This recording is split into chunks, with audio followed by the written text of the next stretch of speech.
Bapak-bapak, ibu-ibu, kawan-kawan, percayalah Indonesia itu kaya banget. Betul. Jadi harus ada orang yang benar-benar mengerti itu, mengumpulkan, mengkolaborasikan anak-anak bangsa yang sudah terlanjur tuh, yang ilmunya banyak kerja di perusahaan asing, kembali ke Indonesia berkolaborasi.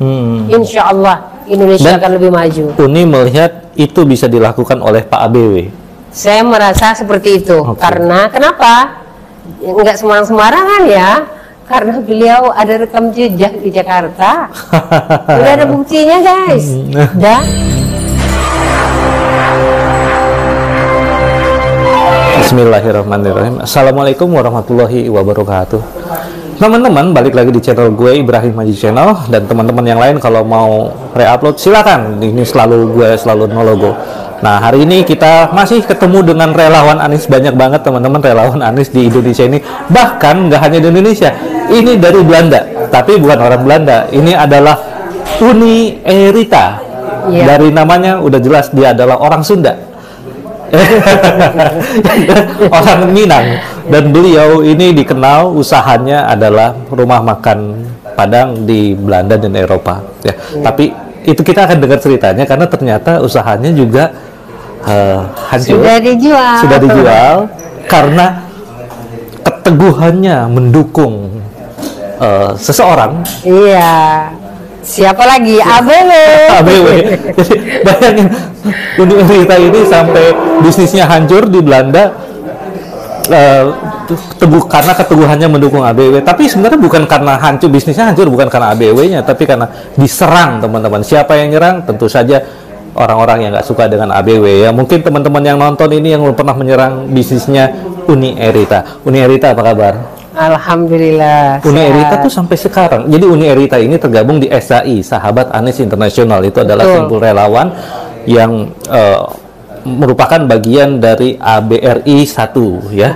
Simpul relawan ABRI 1 yang ada di Jakarta. Nah, SAI ini sayap internasionalnya, dan tadi menurut ketua dari SAI adalah memang SAI ini di ABRI 1 terutama diamanahi oleh Pak Anies untuk mengelola relawan-relawan di luar negeri ya. Nah, ini adalah Uni Erita kebetulan lagi ada di Indonesia, berkunjung, balik pulang kampung dulu sebentar ke Indonesia, dan kita akan ngobrol dengan Uni Erita kenapa terus ya dari dulu zaman 2017 ya Uni ya. Betul, pemilihan gubernur Jakarta. Pilkada DKI Jakarta yang konon katanya polarisasinya sangat tinggi, dan ini adalah efeknya sampai ke Belanda. Seorang pengusaha bernama Uni Erita di sana terkena imbasnya, tapi tetap tetap mendukung ABW sampai sekarang. Uni Erita kenapa sih ngotot dukung ABW sampai sekarang? Aduh, saya grogi nih kalau ditanya. Jadi ya semacam ada rasa panggilan gitu ya. Saya alhamdulillah itu dikasih rezeki sama Allah untuk bisa pulang setiap tahun. Bahkan kadang-kadang 2 kali per tahun. Jadi waktu di tempat adik nginap, yang pertama dulu waktu saya lihat TV itu ada tampilan Ahok dengan berkata-kata yang marah sama ibu-ibu yang saya lihat itu. Wajar lah seorang pemimpin marah-marah gitu kan. Sementara dia pemimpin yang akan kita pilih orang nomor 1 di Jakarta.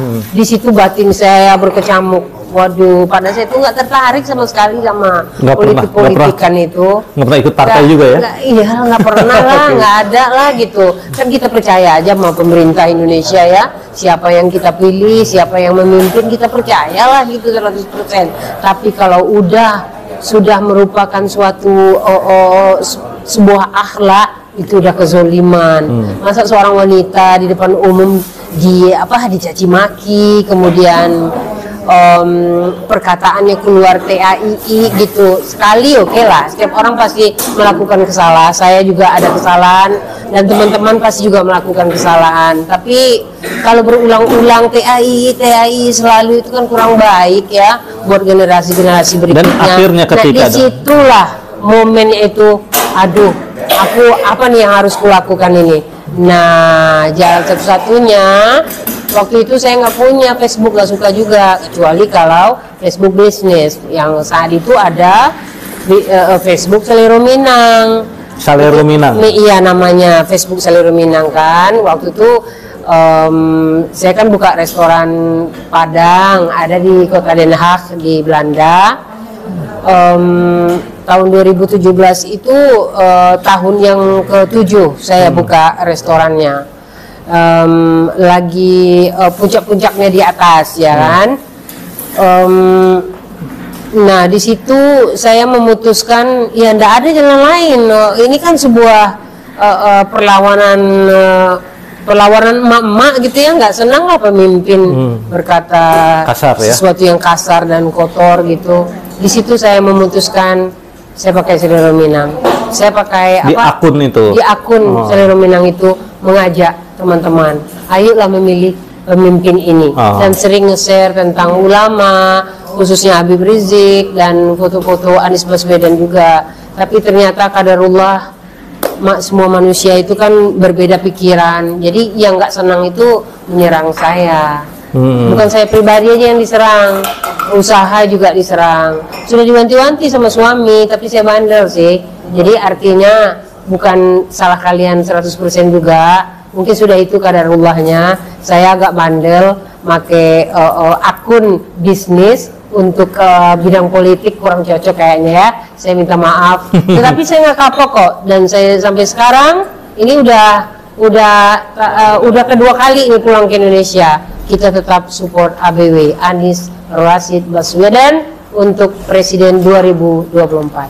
Oke, sekarang kita perjelas dulu nih soal diserangnya, bisnisnya diserang. Kan kalau akun diserang, akun bisa bisa hilang nggak masalah kan? Tapi kalau bisnisnya gimana sampai? Misalnya kayak begini nih, kan ada rating tuh, sistem rating kan. Nah, posisinya tuh tadinya aku tuh 4,9 misalnya. Itu sampai turun sampai 1,0 gitu. Dan setiap di akun Selero Minang itu katanya itu jorok-jorok mereka. Dibilang lah aku rasis, dibilang lah aku ISIS. Kawan-kawan Mbak Desi dulu. Iya. Oh gitu. Aduh, ya. Kok bisa begitu ya Mbak ya? Kayak bukan manusia yang menyerang itu, kayak nggak ada orangnya gitu loh. Kayak duplikat gitu kali ya. Iya, robot. Habis-habisan deh Mbak, tolong Mbak. Jadi teman-teman di sini di sini ada penggemar Ahokers. Bukan. Oke, itu udah lupa, ada zaman udah masa lalu. Oke, jadi intinya ratingnya jadi turun. Rating di Google, di mana-mana ya. Iya, pokoknya nama saya tuh digembos-gembos kiri kanan kalau saya itu orang jahat, orang radikal dan lain-lain. Diajak untuk tidak berbelanja ke restoran begitu. Nah, akhirnya pengunjung menurun juga, tentu gratis karena orang Indonesia di Belanda kan juga nggak banyak banget lah ya kan, dan tinggal di pelosok-pelosok kota juga gitu, jadi gampang juga terprovokasi gitu. Padahal kalau yang misalnya mereka nanya ke aku terangkan gitu. Ada juga yang nggak percaya. Padahal orang Belandanya juga seneng kan makan masakan Padang. Betul, iya.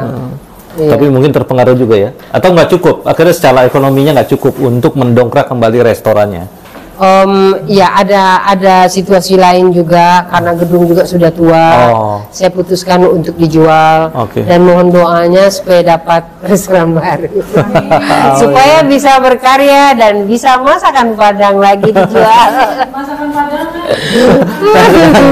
Nah, Uni kan sebenarnya nggak ada urusannya sama Pilkada DKI saat itu. Uni tinggal di Den Haag, di Belanda. Iya. Tapi KTP-nya? Waktu itu pilihan, waktu itu masih KTP Jakarta. Berarti nyoblos juga kan? Nyoblos, ya. Berarti emang ada kepentingan. Meskipun tinggal di Kanada sekarang. Waktu itu masih KTP Jakarta, tapi sekarang ya KTP Belanda. Udah KTP Belanda ya. KTP Belanda. Nah, tapi yang namanya KTP, paspor itu kan cuma urusan surat-surat ya. Untuk memudahkan ini, tapi perjuangan kita kan tetap untuk Indonesia. Iya, dan masa depan suami saya aja yang orang bule, kalau nanti pensiun mau tinggal di sini kok. Iya, dia udah bilang begitu. Suami tahu ABW dong? Tahu. Itu lucu itu. Jadi sewaktu saya minta izin untuk mendukung ABW di Capres tahun ini, izinin tuh. Why? Lucu kan, suamiku lucu. Gak tahu, mungkin kayaknya dia tahu Pak Anies beberapa kali saya share sih. kayaknya dia respect dengan Pak Anies, cerdas. Itu teman-teman, orang bule aja Iya. mengizinkan. Tapi bukan karena istrinya dukung ABW ya, emang dia. Enggak. Kayaknya dia juga nonton karena kadang-kadang juga saya share tentang Pak Anies. Oke, langsung aja. Kenapa Pak Anies? Kenapa Pak Anies? Kan dari 2017 sampai Betul. sekarang ada habis-habisnya Iya. nih, Uni ini. Kalau dulu perbandingannya kan antara memilih pemimpin yang cerdas, ya kan, dan kita lihat lawan-lawannya begini gitu kan. Kalau yang sekarang kayaknya waduh, kalau bisa 100% deh perjuangannya. Soalnya apa, lebih parah lagi. Lebih parahnya itu apa? Kita lihat ada masalah HAM tidak di follow up gitu ya. Dan yang meninggal sewaktu yang ada KPPS. yang sakit sampai 5.000 atau 4.000 KPPS, orang ya, ya. KPPS dulu tidak ada di follow up. Kemudian kita sedih banget sampai sekarang itu 6 orang yang dibunuh dengan FPI, kejam ya? itu, kenapa tidak ada jawabannya? Kasihan orang-orang tua mereka. Untuk hal-hal yang seperti itu harapan saya kepingin pemimpin itu yang amanah dan jujur dan bertanggung jawab satu nyawa untuk anak Indonesia dimanapun mereka berada. Baik itu untuk memperjuangkan kemiskinan saat ini yang merajalela. Bapak-bapak, ibu-ibu, kawan-kawan, percayalah Indonesia itu kaya banget, betul. Jadi harus ada orang yang benar-benar mengerti itu, mengumpulkan, mengkolaborasikan anak-anak bangsa yang sudah terlanjur tuh, yang ilmunya banyak kerja di perusahaan asing, kembali ke Indonesia berkolaborasi. Insya Allah Indonesia akan lebih maju. Uni melihat itu bisa dilakukan oleh Pak ABW. Saya merasa seperti itu. Karena kenapa? Enggak sembarang-sembarangan ya. Karena beliau ada rekam jejak di Jakarta. Udah ada buktinya guys. Dan itu diakui oleh dunia internasional. Bukan kaleng-kaleng ini. Jadi insya Allah ya, di situ saya yakin. Pulang ke Jakarta ini juga dalam rangka kalau bisa bertemu dengan Pak ABW juga. Kalau bisa ketemu dengan Pak Anies, kalau tidak kan semua takdir kan Allah yang Maha mengatur. Dan untuk apa juga kalau bertemu, kalau efeknya juga kan kita mau itu kan bertemu kan ada sesuatu dalam acara besar misalnya ya kan. Kalau hanya untuk pribadi saja, untuk apa sih bertemu? Tidak ada berkepentingan. Ya. Tapi untuk masyarakat banyak itu perlu saya dukung. Karena satu suara memenuhi suara yang banyak, insya Allah. Nah, tapi di Belanda itu tadi sebelumnya ya teman-teman, kita di podcast di webinar sebelumnya Uni ini cerita Belanda itu termasuk besar ya pemilihnya. Iya, pastinya itu saya kurang tahu. Kalau saya nggak salah itu ada sekitar 11.000 atau 13.000 pemilih. Orang Indonesia di sana. Orang Indonesia yang ikut pemilu. Artinya untuk Eropa termasuk besar itu. Besar. Untuk Eropa, Belanda paling besar. Oke, artinya penting teman-teman. Makanya kemarin. Dan paling banyak restoran Indonesia ada di Belanda. Produk-produk Indonesia, importirnya itu paling banyak itu produk Indonesia itu masuknya ke Belanda untuk distribusi negara-negara sekitar. Nah, Uni tadi kan salah satu concern SAI adalah persamaan hak warga negara yang di luar negeri maupun yang di dalam negeri. Uni merasa masih belum sama nih. Harapannya itu juga yang bisa diwujudkan oleh ABW nanti jika menjadi presiden Indonesia gitu. Merasa juga berbeda ya hak yang diterima oleh Uni sebagai warga negara Indonesia yang di luar negeri dengan yang kami di sini, misalnya tadi soal BPJS. Iya, tapi kan itu beda ya. Kalau kami hidup di luar negeri, bayar pajaknya kan di sana. Nah, kami walaupun orang Indonesia tinggal katakanlah di Belanda itu 30 tahun tapi masih paspor Indonesia, mereka dihargai, mereka dapat hak yang sama seperti orang Belanda. Nah, ilmu ini yang akan kita terapkan di Indonesia seperti itu. Nah, rekam jejak lagi, bukankah Pak Anies sudah lakukan itu dengan orang tua-tua, lansia mendapat ada tunjangan tiap bulan.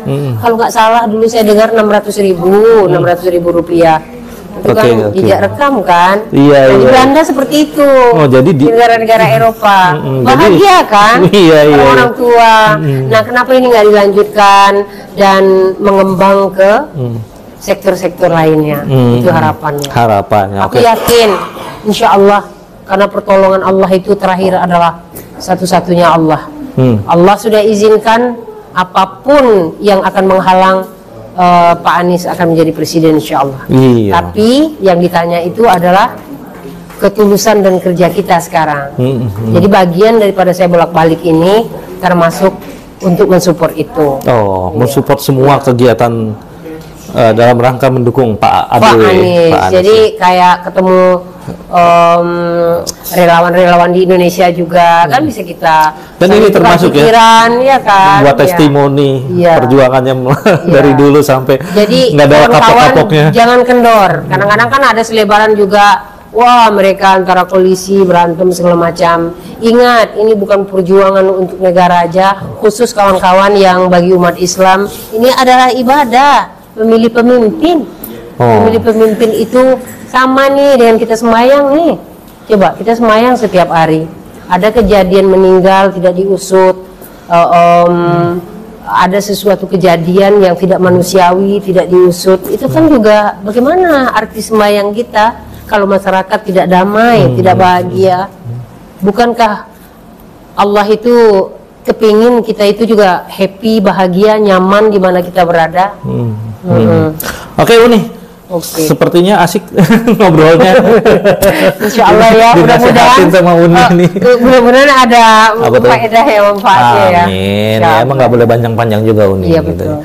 Jadi ya teman-teman, emang yang bikin beda itu kan kejadian Uni waktu itu 2017, 2016. Itu kalau kita lihat dari perkembangan algoritma di web 2.0 atau di era sosial media, emang terjadi lompatan. Di era 2016-2017 itu post-truth emang lagi naik-naik daunnya dan polarisasi jadi makin kuat. Saya mengingat pada saat itu kita masih melakukan yang namanya perang media sosial, tapi sekarang udah hampir perang media sosial itu udah makin terpentam containment di masing-masing pendukung. Tapi di zaman Uni waktu dengan akunnya Salero Minang itu, nah itu the real perang media sosial dan itu diserang habis-habisan sampai ratingnya di berbagai platform restoran atau food itu dihajar sehingga membuat citranya menjadi kurang baik, jelek dan sampai tidak dikunjungi. Saya harus mesti tukar nama tuh. Saya nggak bisa pertahankan Salero Minang itu karena rekam jejaknya kan. Jadi saya itu difitnah, akun Facebook itu beberapa kali dihack. Saya kan pakai bahasanya bahasa Belanda di sana. Loh, kok akun saya tiba-tiba bahasa Inggris? Ya kan nggak bener kan? Iya. Ya, jadi mungkin ini pelajaran untuk teman-teman yang di sana yang pendukung politik. Ya, jadi ada politically exposure percent. Nah, itu biasanya yang dihindari oleh bank. Nah, jadi teman-teman harus besahin emang politik sama bisnis ya, Uni. Iya, benar, itu salah saya. Saya ngakuin ya. Itu politik is politik, bisnis salah is besar bisnis. saya ya, benar. Meskipun tetapi saya tidak bersedih.